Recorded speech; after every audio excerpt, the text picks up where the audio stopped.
Lord of Mysteries, a Chinese donghua adapted from Cuttlefish that loves diving's web novel, has taken the anime world by storm with its stunning visuals and gripping Lovecraftian narrative, while the main series dives deep into a steampunk world of occult horrors. A charming chibi version offers light-hearted insights into its complex lore. Here's a review of the Chibi version for episodes 1-3, focusing on its role as a delightful companion to the main series. The Chibi version of Lord of Mysteries for episodes 1-3 serves as a playful yet insightful addition to the main donghua, breaking down key plot points with humor and charm. In episode 1, the Chibi segment, featured as a post-episode extra, explains Joe Mingrui's transmigration into Klein Moretti's body and his discovery of the luck enhancement ritual. The cute, exaggerated art style contrasts the main series' dark tone, making complex ideas like the Beyonder system and the foggy dimension accessible. The narration is concise, with Chibi Klein humorously recounting his confusion and the eerie notebook, setting a welcoming tone for newcomers. Episode 2's Chibi segment dives into Klein's initiation into the Nighthawks and his training under Old Neil.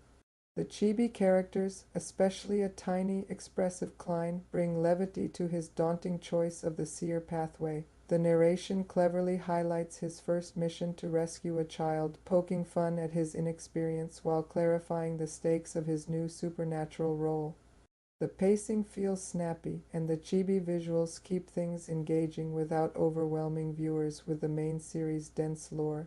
Narration by episode 3 of the Lord of Mysteries Chibi version. The narrative expands to include Klein Moretti's adjustment to his new life, notably his move to a new house in Tingan City. The Chibi segment, tucked neatly as a post-episode extra, continues its playful tone while unpacking this development alongside the main series' darker events. Chibi Klein, with his exaggerated expressions, humorously narrates his excitement and anxiety about settling into the new house, a modest yet cozy place that reflects his fresh start as a Nighthawk. The narration pokes fun at his attempts to balance mundane chores like fumbling with Victorian-era furniture with his growing awareness of the supernatural dangers tied to the Antigonus family notebook. The Chibi visuals shine here, depicting a tiny Klein comically struggling to unpack while dodging ominous hints about sealed artifact 2049. The narration keeps it light, with Klein joking about hoping his new home doesn't attract weird puppets or creepy clowns, tying the house to the escalating stakes of his mission. This segment also briefly introduces his neighbors, hinting at their future relevance without spoiling the main series plot. While still concise, the Chibi episode effectively uses the new house as a grounding element, making Klein's dual life as an ordinary citizen and a Beyonder feel relatable. Unfortunately, as with earlier episodes, the Chibi version's limited availability on platforms like Crunchyroll means some fans might miss this charming context, which nicely complements the main series' intensity. In the whimsical realm of Lord of Mysteries Chibi version episodes for -6, the adorable pint-sized renditions of Klein Moretti and his companions dive deeper into the lore of Tingan City. Episode 4, Magic Mirror Mishaps, sees Klein exploring divination antics with Old Neil, whose mystical lessons take a comedic turn when a mirror spirit goes rogue. Episode 5, Nighthawk Nonsense, follows Klein's bumbling attempts to master his seer abilities alongside Leonard and Dunn, with a side plot involving a possessed pastry. Yes, really. Episode 6, Tracy's Tiny Tricks, introduces the mischievous Tracy, whose Demonis pathway shenanigans hint at darker secrets. The Chibi aesthetic amplifies the Victorian steampunk vibe, with pint-sized Nighthawks dodging occult oddities, blending humor with fleeting glimpses of the main series' cosmic horror. The atmosphere is light-hearted yet subtly eerie as the Chibi characters navigate simplified versions of the novel's complex world-building, like the Antigonus family's lingering mysteries and the Tarot Club's quirky gatherings. The animation in Lord of Mysteries Chibi version episodes for -6 is a visual treat, with BCMA Pictures delivering vibrant, exaggerated designs that make every character pop. The Chibi-style big eyes, tiny bodies infuses charm into Klein's earnest expressions and Trissy's sly grins, while backgrounds retain the main series' gothic flair, albeit softer. However, some scenes feel cluttered with rapid cuts. During magical sequences muddling the action, voice acting shines, particularly the Chinese dub, which captures Klein's curious tone and Old Neil's eccentric wisdom with flair. The English subtitles, while improved from the main series. Criticized translations occasionally stumble with awkward phrasing, slightly disrupting immersion. Pacing is a mixed bag. Episode 4E's slice of life focus on Klein's training feels refreshing, allowing character quirks to shine, but Episode 5E's pastry subplot drags, prioritizing gags over substance. Episode 6 picks up with Trissy's introduction, teasing the Demonist pathway's intrigue, though it rushes keel or explanations, assuming familiarity with the main Donghua. Strengths lie in the series' ability to distill complex Lord of Mysteries lore into bite-sized, humorous vignettes. Old Neil's mysticism class segments are a highlight, explaining beyond her powers with wit. Weaknesses include inconsistent pacing and a tendency to lean too heavily on slapstick, which dilutes the main series' darker undertones. The Chibi format excels at fan service but struggles to balance accessibility for newcomers with depth for novel fans. Lord of Mysteries Chibi version episodes for -6 deliver a delightful, if uneven, spin-off experience, the charm of Chibi Klein. And the clever integration of lore make it a fun companion to the main series, but pacing hiccups and over-reliance on humor hold it back from greatness. It's a cozy detour for fans, with Episode 6E's Trissy arc hinting at meteor plots ahead. I'm hopeful future episodes will refine the balance of comedy and mystery, making this Chibi adventure a worthy sidekick to the Lord of Mysteries saga. The Lord of Mysteries Chibi version, part of the Chibi Theatre series by CMA Pictures, is a delightful spin-off of the main Lord of Mysteries Donghua adapted from Cuttlefish That Loves Diving's novel.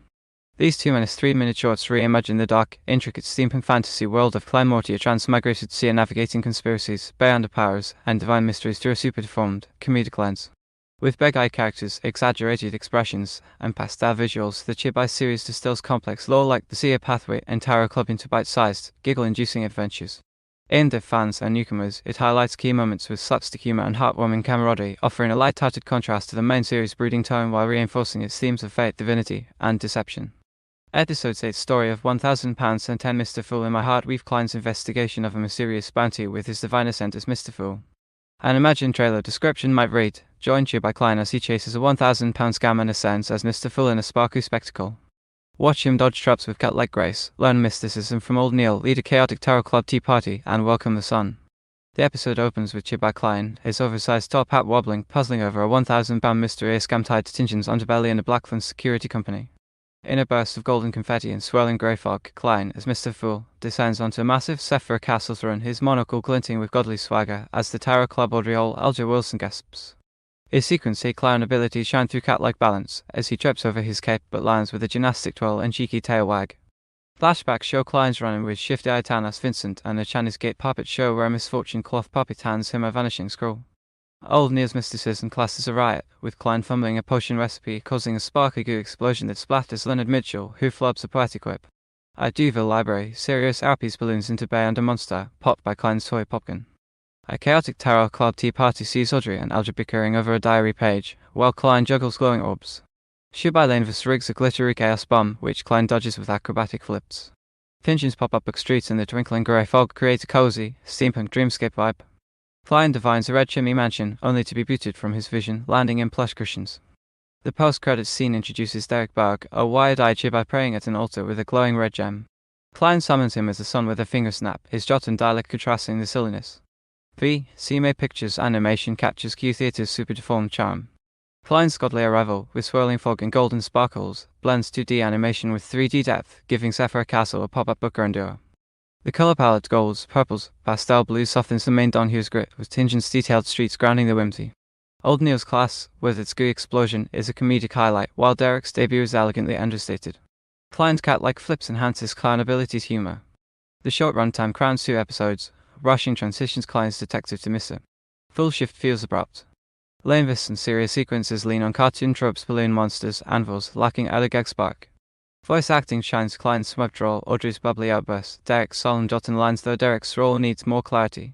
The red Jimmy divination adds intrigue, but a longer runtime could deepen Derek's introduction and refine humor. The animation excels at translating lore, but bolder gags would elevate it. The Chibi version complements the main Lord of Mysteries downhill by transforming its dark, complex narrative into a light-hearted, accessible romp. While the main series delves into Klein's psychological struggles and Tinjin's conspiracies with gritty visuals, the Chibi shorts use humor and cute aesthetics to highlight key moments like Old Neil's mysticism lessons or the Tower Club's dynamics, making lore digestible for newcomers. Scenes like Klein's godly ascent and Derek's introduction reinforce the novel's themes without the main series' intensity, offering fans a playful perspective and casual viewers an inviting entry. Story of £1,000 and Mr. Fool in my heart weave Klein's scam investigation with his divine rise delivering adorable chaos. Derek's debut adds lore, while Klein's cat-like agility and Old Neil's class honor the novel's themes. The condensed lore impresses, though pacing may confuse newcomers. Fans will adore the callbacks, while casual viewers get an inviting entry. Rushed transitions and recycled gags suggest room for fresher humor, but the series' creativity promises new takes on Derek's role. A must-watch for its hilarity and lore tie-ins, offering an uplifting escape into the Grey Fog's glittery embrace. Highly recommended. Oh man, buckle up, fellow Mystery Maven, because episode 11 of the * Lord of Mysteries * Chibi version, aptly dubbed Klein's Nightmare, hits like a stealthy marionette string pulling you into the abyss. Cute style be damned. We're deep in the foggy, gasless streets of Tinjin City, where our transmigrated hero, Klein Mortidat, ever turned Beyonder with a slick top hat and a penchant for divination, is neck deep in unraveling a web of occult shenanigans. This ep picks up the pace from the building tension of previous ones, thrusting us into a high-stakes operation against the sultry and sinister Madame Sharon, a sequence 6 Beyonder from the demoness sect who's all about that pleasure pathway, thinks seductive illusions and deadly charms that could make even the stodgiest nighthawk blush. The plot kicks off with Klein, our clever clown in training. He's rocking that marionette vibe now, deciding to play detective from the shadows. He's not storming the front door like some hot-headed rookie, nah, he's tailing Sharon clandestinely, using his growing Beyonder smarts to sniff out if she's the puppet master behind a string of creepy incidents. Meanwhile, the Nighthawk team led by the stoic Captain Dunsmith, the brooding mentor figure with the dream-weaving powers and including the reliable Canny, dives headfirst into investigating Sharon's lair. What follows is a pulse-pounding confrontation that's equal parts strategy and chaos. Sharon unleashes her demonic flair, turning the battlefield into a hallucinatory nightmare of mirrors, temptations, and brutal takedowns. Dun shows up early, flexing his expertise in dream manipulation to turn the tide, but things go south fast. Big moments? Oh boy, where do I start? There's the intense fight sequence with the Nighthawks corner Sharon, leading to her losing a lock of hair, prime material for Klein's divination tricks later. But the real gut punch comes in the climax. Kenley gets critically wounded in the fray, and in a desperate, horrifying twist influenced by some unseen higher force, as the source material hints, Dunn ends up consuming Kenny's Beyonder characteristic right there on the spot. Klein, peeking through a reflection, catches the bloody aftermath on Dunn's mouth. Talk about a visual that'll haunt your dreams. It's a moment of raw betrayal and sacrifice that shatters the team's camaraderie, leaving Klein reeling in shock. The overall vibe? Electric paranoia mixed with Chibi cuteness overload. Imagine these adorable, big-headed characters delivering life or death blows amid swelling fog and eldritch glows. It's like a cozy tea party gone horribly wrong, with the steampunk occult world feeling more alive and terrifying than ever, building with an inescapable sense of fate closing in on our Klein. Now, let's geek out on the visuals, because this Chibi adaptation takes the gritty, Lovecraftian essence of the original * Lord of Mysteries * web novel and squishes it into something irresistibly adorable yet somehow still packs a punch. The art style is pure Chibi bliss, oversized heads, expressive button eyes, and those stubby limbs that make every dramatic pose look like a playful tantrum. It's a bold choice for a story that's dark, but it works wonders in highlighting the contrast between the cute exterior and the nightmarish undertones. The color palette pops with Victorian-era muted tones. Think sepia fogs and crimson accents for those Beyonder effects that make Tinjin feel like a whimsical yet eerie pop-up book. Madame Sharon's design is a standout. Her seductive demoness aura translates into exaggerated flirty animations with swirling pink auras and comically over-the-top hair flips that had me chuckling even as the tension built. Animation-wise, the team nails the action beats. The fight with Sharon is fluid and dynamic, with Chibi characters zipping around like hyperactive sprites. Dun's stream sequences ripple with psychedelic waves that are gorgeously rendered, blending 2D charm with subtle CG enhancements for the mystical elements. Klein's marionette manipulations get these hilarious yet clever string-pulling effects, turning potential horror into a mix of slapstick and suspense. It's gorgeous how they use exaggerated expressions to convey inner turmoil. Klein's wide-eyed panic during the reflection scene is both heart-wrenching and meme-worthy. That said, gently nudging here, in a few spots the Chibi proportions make intense emotional moments feel a tad undercut. Like Dunn's tragic act comes off more cartoonish than devastating, which might dilute the gut-wrench for die-hard novel fans craving that raw intensity. Also, some background details in the cityscapes could step up. They are a bit simplistic, missing opportunities to layer in more occult Easter eggs from the source material. Well, overall, It's a visual treat that keeps the energy high without sacrificing the story, so props to the animators for making Chibi work in a genre that's usually all brooding shadows. Phew, what a rollercoaster. Episode 11 left me buzzing like I chugged a potion of pure adrenaline. Overall, it's a knockout that catches the heart of Lord of Mysteries *, that intoxicating blend of mystery, moral ambiguity, and escalating stakes, all wrapped in Chibi fluff that makes the horrors hit differently and sometimes hilariously.